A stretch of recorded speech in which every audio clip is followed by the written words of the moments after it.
Alright guys, so we were looking at the SSDs and all that stuff. There's a lot of stuff I've been reading about they don't really tell you about. A couple of weird things I was learning. First of all, you can only write information to these things so many times before they just won't write anymore. And there seems to be at least a 2 to 5, maybe 6% failure rate when you read the reviews on Amazon. And some of them are counterfeit. So I would think on Amazon I wouldn't buy any name branded hard drives. These Crucials have reviews where the person has sent the drive back in because it failed after a year, and Crucial said, "This is counterfeit. This isn't one of ours. Sorry." So I'm seeing this SP brand a lot. I've seen reviews about their other products on Tom's Hardware. Tom's Hardware is pretty well known. I've seen some reviews on this one, the T-Force or Team Group T-Force Vulcan. But anyway, so usually what I see is people say, once they start to fill up the hard drive, it gets slow. Now, I don't know what the reason would be, but so what I've kind of been playing around with a couple of different computers, and what I've noticed is that the older computers really do well with an SSD, as long as there's not a lot of crap on it. And some of the newer, faster computers actually can run pretty fast on an old hard drive. So it's not actually as much of an improvement as you would expect on certain computers because they're already really fast. It's more noticeable on older computers. So like I took a Core 2 Duo computer and I put a traditional hard drive in it with a Ubuntu, and it ran really bad. I took that same hard drive without making any changes, and I put it in one of these other computers that has a Core i7, and that thing ran as fast as the other Core 2 with a SSD. So it's basically, your mileage may vary on a lot of this stuff, but I personally don't like some of the stuff I've been reading about these SSDs. And they don't last forever. They only warranty them for a certain amount of things. Like 150 terabytes, 300 terabytes of write. So you send the thing in, and then they can find out and say, well, you wrote 301 terabytes to this. It's no longer covered under a warranty. And there are a lot of reviews of these things being bad. And it's usually after several months, which is what's really bad. So out the gate, they seem to work. And it doesn't make me want to go out and buy a humongous SSD to store all my eggs in one basket. I really don't like that. What I think is that I'm leaning towards smaller SSDs for the operating system and use up my legacy spinning drives to do all the storage of major stuff. I don't do anything serious over here, so a terabyte drive to me is plenty. 2 of them is definitely good. I've accumulated lots of music over the years, and it still fits on a 500 gigabyte hard drive. I'm not even sure how much music I have, but so my requirements aren't like a lot of people. I don't store movies. I don't watch movies. But if you do, that can definitely eat up some disk space real fast. So I've been reading the reviews on all these different ones, and it doesn't seem like it matters which brand that you get, unless maybe it's a Western Digital or something. Like I saw this one here. I was like, this is $14 for a 256. It's got some stupid thing on it, but I thought about it because I was like, well, that's pretty cheap. Usually 14 will get you 120. I just want a small drive, but with enough space to where I'm not like needing to use the other drive. This computer I'm on right now has this particular drive in it that came from Walmart some time ago.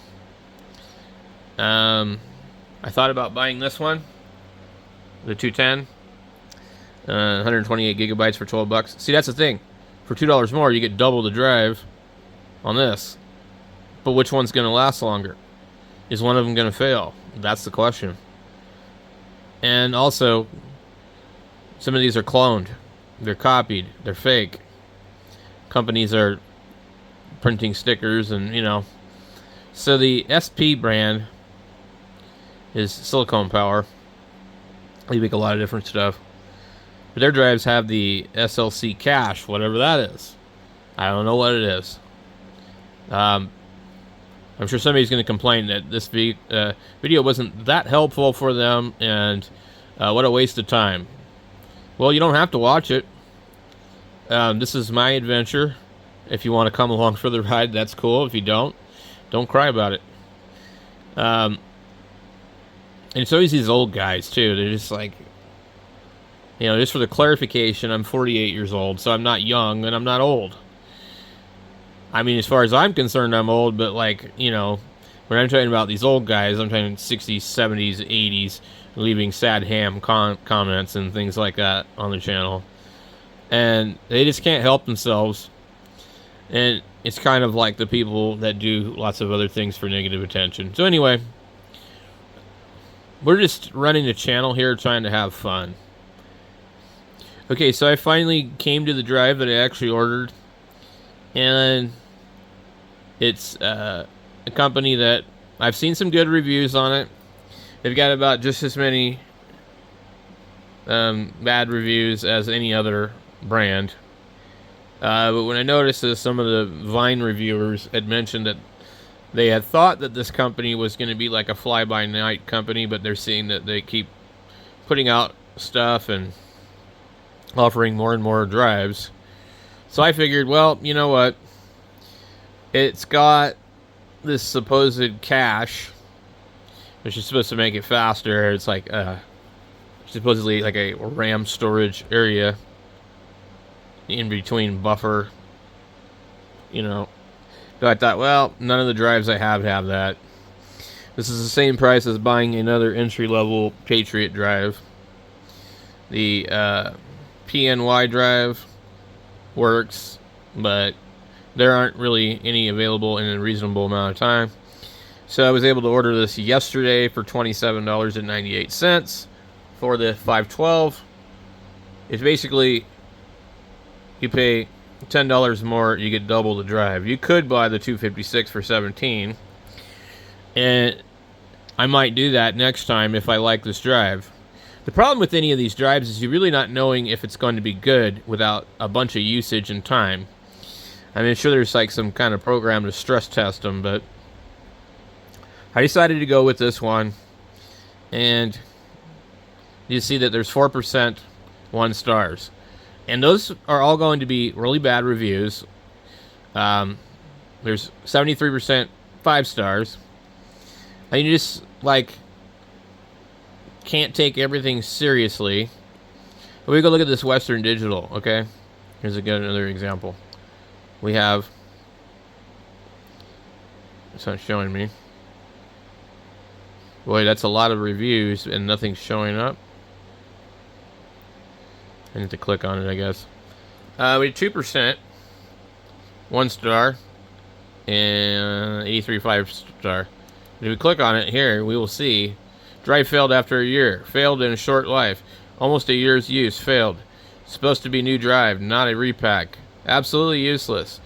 Drive failed, lost all data. Catastrophic failure in 1.5 years. Dead after 60 days. Laptop BIOS won't recognize this drive. Bunch of junk. I mean, there's 661 ratings that are 1 star with 274 of them bad reviews. You know, some of them could be user error, but not all of them. And so this is happening with everything that you see on Amazon. I mean, it's a Western Digital. There shouldn't be a problem with the Western Digital. Now, I do see that their numbers are much less than some of these other brands. And maybe they have a warranty. But see what this one has. It's 4%. It's even worse.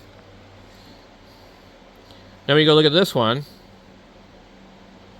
It's 3%. Well, I've never heard of that brand. But apparently it might be better. Here's a verbatim. 5%. And now here's some crucial RAM, okay? Let's just say it's actually like real. 4% failure rate. Samsung. 3%. Here we got a different version of the Patriot. Pretty high. Real high. 7%. Okay? How about the Patriot Burst? 5%. How about this weird one here? 4%. We get Acer. 7%. I mean, these numbers are off the chart, guys. Here's the Fickwoot. 4%. Western Digital Blue. 1%. That's pretty damn good. Fanzang. 11%. Holy crap. This is bad. Okay, now that, you know, to me, it's like, yeah, buyer beware there for sure. 13%. My God, these are really bad. Let's see what this Crucial is. 8% for a Crucial? I mean, how about a Samsung? 1%. That's super good. Let's try this other Fickwoot. 6%.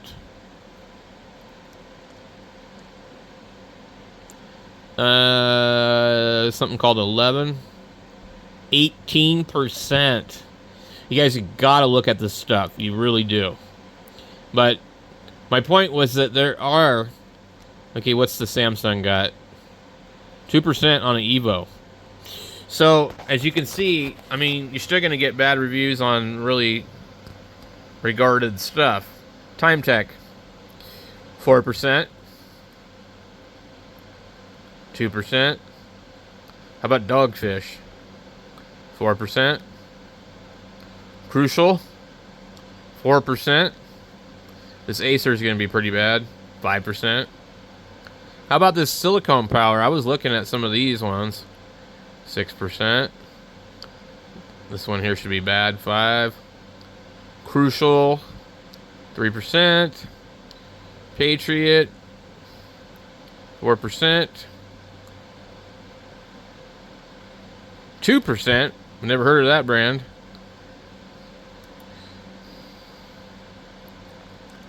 So, Kingston, 3%. I mean, I don't want to see anything, you know? I really don't, but it is what it is. So, and the similar stuff shows up when we look at RAM. So, I actually ordered some RAM, too. I'm going to show you guys what I ordered. And it's kind of like this in-between DDR3L and DDR3 regular. Oops. DDR3 RAM. Okay. I think this is it right here. Oh, okay. So I was looking at the Time Tech. I was going to buy it. Let's see what the reviews are on this. We have 3% 1 star. 82% 5. It's not bad. You're getting 2 8 gig sticks of DDR3 / DDR3, and it shows 2 voltages. I don't know what's up with that. If you do, please leave a comment down below and explain it to me and everybody else. How could this be DDR3 low voltage 1.3 and 1.5? Is it able to switch? So I believe the one that I bought is this one here, which has 3% on it. What's this one? 3, 82 and 10, 84 and 10. You see the numbers are very similar. Even this G Skills has 2%. Here's a silicone power, 3%. And then whatever this is, 5%.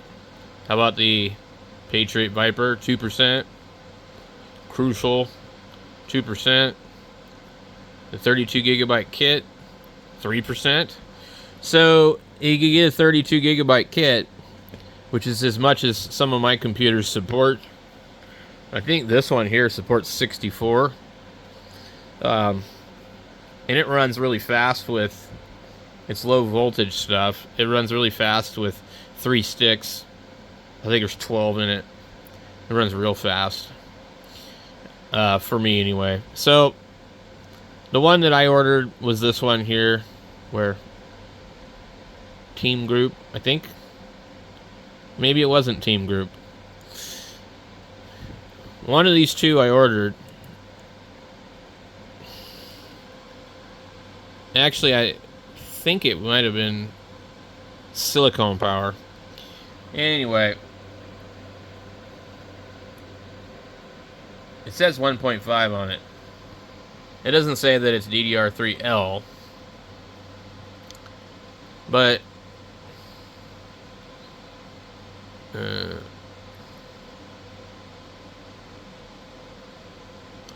I'm not sure. What does this one say? These ones don't say. Okay, this is definitely DDR3L.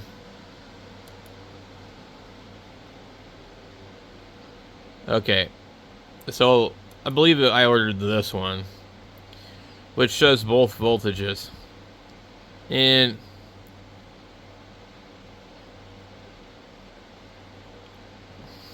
I don't know how that could be. What the hell is 31600? DDR3 1600. Okay.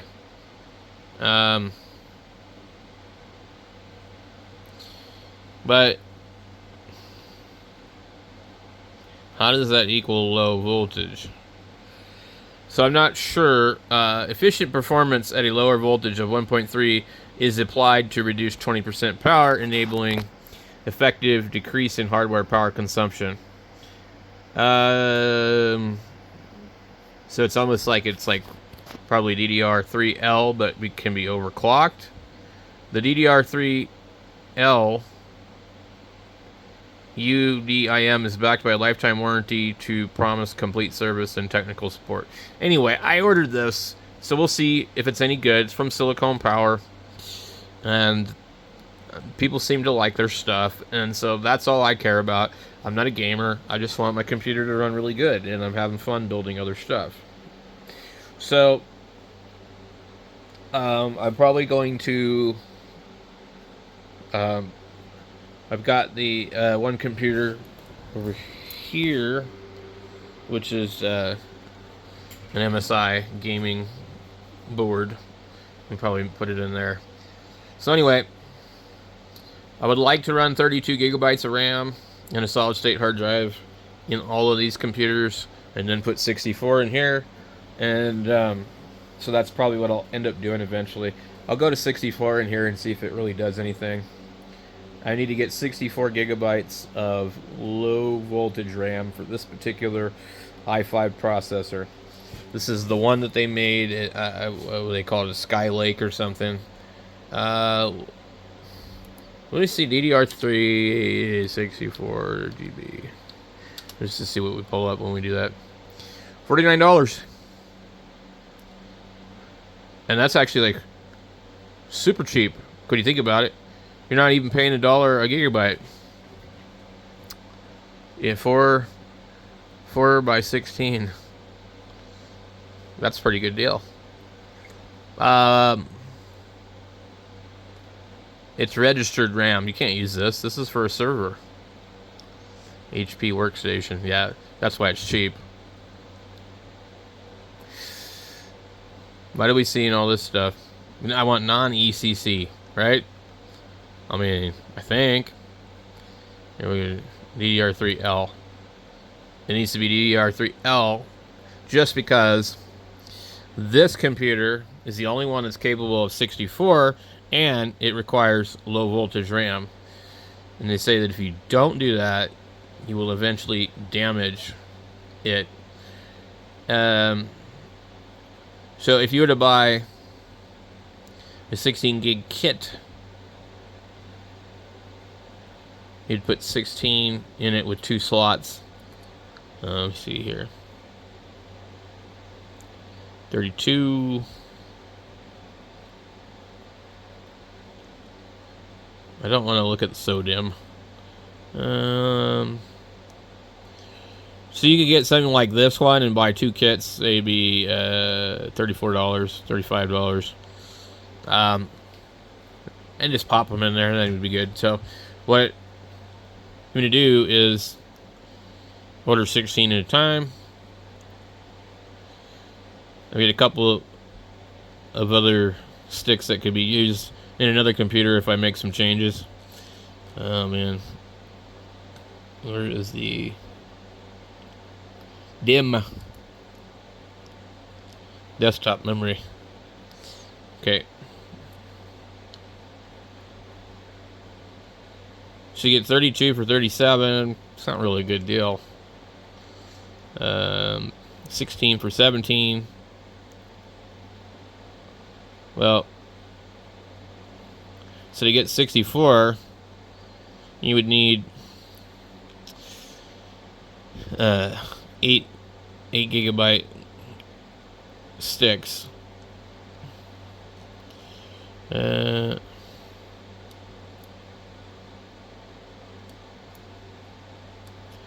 I guarantee if I look that up, I'm going to end up looking at 2 by 8. No. Wait, no, that would be 32. I'm trying to remember what this is capable of. 64 or 32. So 8 times 4 is 32.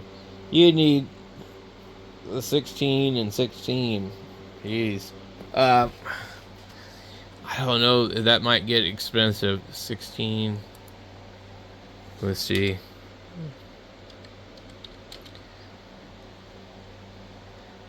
Let's see. We got. Oh, where is a single stick?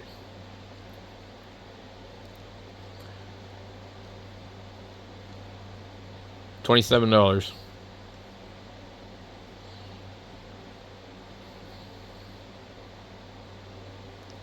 So that's not really feasible when you think about it.